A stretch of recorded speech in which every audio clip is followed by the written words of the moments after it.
Hello everyone, welcome to Watch Parties here at Christ Community Church. We are actually in our 8th week doing this, and I'm really excited today to be pursuing Jesus together. While we do this, you may be watching from your living room, you may be watching from, the bathroom, we don't know, but you may be even watching while driving. We don't suggest you do that. Not a good idea. But you might be doing that. But wherever you are watching from, we are so excited that you are joining us today. My name is Elijah. Pastor Brad, hey Elijah, how's it going? Hey, good. How are you? Good. Good. But we are excited today to kind of dive in a little deeper together about something that's really heavy on Pastor Brad's heart here.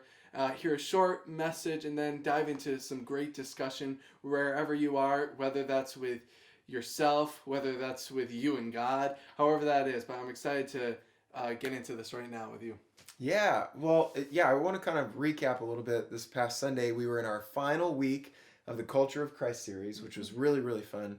And we've been talking about who Jesus is and how who he is should inform our culture as a church, as people individually. And what I talked about this last weekend was the power of Christ, and really kind of drawing a contrast for us now in our watch party video between how powerful he is and sometimes, let's be honest, how powerless we feel in different situations. But something I tried to say about Jesus this weekend is that his power came from his identity. Power always comes from identity. And in Matthew 3:18, we see the Father speaking identity over him at Jesus' baptism. This is my dearly loved Son who brings me great joy. In John 5, Jesus tells us, he says, I tell you the truth, the Son can do nothing by himself. He does only what he sees the Father doing. And so you see Jesus walking in his identity as God's Son. And we can follow that example as we walk in our identity as children of God. We can have intimacy with the Father just like Jesus, a conviction for our destiny just like Jesus, an awareness of the extravagance that's available to us and our identity in the Father. Because there's always enough to do what God's called you to do and to be who God's called you to be.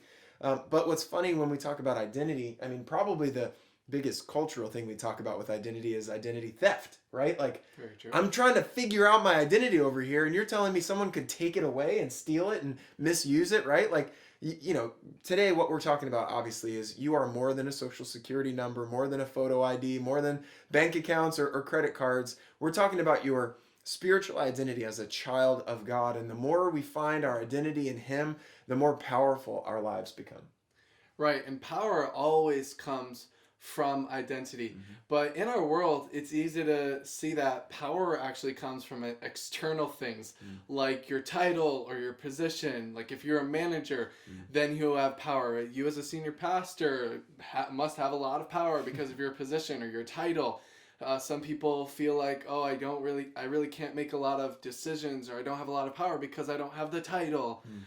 Maybe it's possessions or riches. What you have shows that you have power. If you have a lot of money or successful, sometimes it's fame. Sometimes it's like whether you are really noticed to a lot of people. People know your name.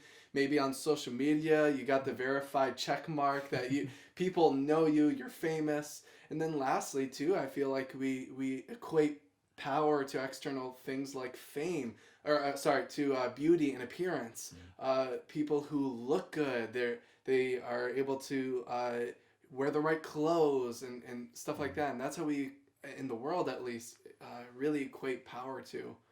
But we believe that Christ is powerful, and when we feel powerless, and try to become powerful on our own in trying to achieve all those external things, that we in the end probably end up feeling powerless still. But what we need to see is that Christ sees us as powerful. Even when we fail, God sees us as powerful because his power is different than the world's type of power. When we discover identity is in him, we become powerful through Christ. That's so good. What a great progression, right? Of seeing how he looks at us, even after we fail, even after we're trying to get these external things that kind of give us the appearance of being powerful. Really is kind of what we're talking about. When I try to grab onto those things and try to make myself feel powerful and I still fail, Christ all along is saying, I want to show you the real kind of powerful that comes from your identity as a child of God. And so in the kingdom of God, which is a greater reality, a spiritual reality, a better and more significant reality than the external things that you just talked about, Elijah. Real power is internal, not external. It's not from the things we have, the titles, the possessions, the beauty or appearance, all those things you talked about. It comes from just knowing who you are. I love this quote from Chris Vallotton. He's one of the leaders at Bethel. He wrote a really fantastic book called The Supernatural Ways of Royalty. And he says in that book, you will always reproduce the environment around you that you cultivate within you. And I think that's such a great quote, a really convicting quote, to be honest. Yeah. Of what are some of the external things that go on around me?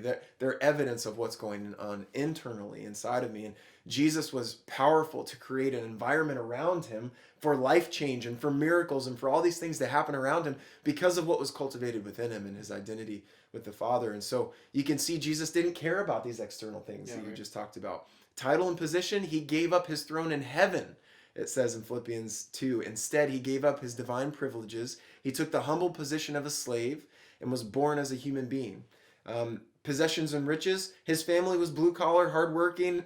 Joseph was a carpenter. They probably weren't very influential or rich in his time. Fame, he came as an infant, one of the most delicate, insignificant, powerless forms or statuses you could take on in Jesus' day in that culture. Beauty and appearance, Isaiah 53 verse 2 says there was nothing beautiful or majestic about his appearance, nothing to attract us to him.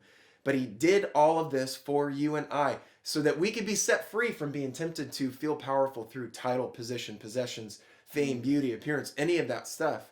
That it's not about the external stuff, it's about the internal stuff. It's about knowing who you are in him and in his love for you. And so he got all of his value and significance from his identity as God's son, and so can we. By finding our power and our identity in God. Yeah, I love that. It's so good. It's honestly the simple message that we really need to hear, that we don't really need to look to external things in order to try and receive power, that we have it. We have it because of what Christ has done, and that Christ lives in us and he sees us as powerful. We need to really grab onto that and to that identity. And so right now we're going to dive into our discussion time. Again, you might be with a group of people right now, but you might be watching this on your own, but it doesn't mean you still can't reflect through these discussion questions. And so we want you to reflect on the areas of when you were powerful and powerless, and really taking this idea of what Brad just shared about our identity in Christ and how we have power through that. So take this next bit of time to really reflect on all that was said and the questions that you'll have in front of you.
Okay, welcome back. Hopefully, you had either some good discussion or, as you said, Elijah, even on our own, just some good reflection time to really self evaluate, take some of these questions, kind of look on the inside and see what's going on. But now is a time for spiritual invitation, really responding to maybe what God's working on in your life and really has been working on, because for weeks now we've been going after this thing of our own hearts, our own minds, our thoughts, and now we're looking at even our identity in God. And so we want to ask this question and really respond together.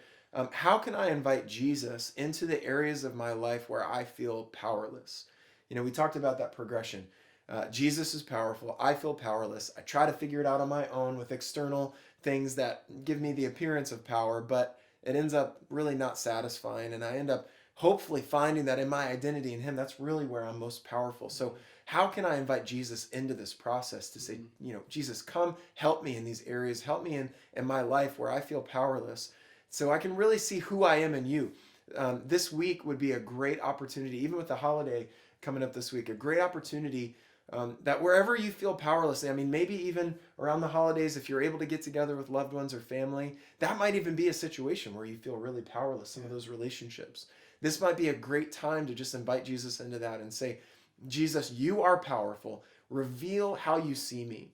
Show me my identity in you. Show me my identity as a son or a daughter of God. So that I can flip the script here and not be trying to grasp onto other things to help me feel powerful, but I can just feel powerful from who I am in you, and I can just stand in my identity, stand firm in that. So we hope that this watch party video really helped you pursue Jesus, helped you have ongoing dialogue with Him, We hope you have a wonderful Thanksgiving. You know, in many places, obviously, there's some travel restrictions and things that are maybe making it a little different this year than normal, but really have a happy Thanksgiving, have a wonderful time, hopefully with loved ones and eating some good food. Yes. And we will see you either on a Sunday coming up real quick or next week for watch parties. Yes. Thanks, All right. guys. See ya. Okay. Okay. Okay. Is it zoomed in enough for you? Oh, that's great. I can read that crystal clear. No, she's making fun of me because of last time. I was like, "Can you zoom in?" You're just hoping to make it on the blooper reel, aren't you? Yeah, I don't know what I have to do. Room. You could be here at the church. What do you? You might be in several locations. Your arm might be over here. Your leg might be over there. There might be a tear in the space-time continuum.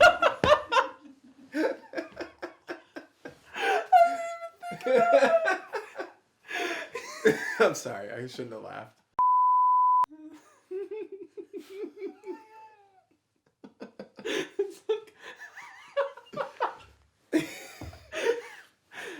Hello, welcome to Watch Parties. Just don't move the whole. That's what I was thinking. So this week we'll be talking about. Is that what you're thinking? 2 weeks in a row. Joel was super tired last week and really silly. Yeah. And now you're really tired and silly. Hey, everybody. Hey, everybody. I don't think it's funny at all. Not today. Not today. Not today. Not. Today I'm dead serious. Okay. Hello, everybody. Welcome to Watch Parties. We are in our 9th week, I believe, right? Nope, that's the 8th week. Frank! 8th week. You might be driving right now and We watching. don't recommend that. Why not? I think that's hilarious. Okay. Why'd you stop? I thought you were still going. It was good. It was all fine. I thought you were saying stop, like I wouldn't recommend that. Who But said you're stop? saying I wouldn't recommend that for the driving thing. No. I thought you were saying I You wouldn't made recommend. that joke before. I know. Watching while you drive, we don't recommend that.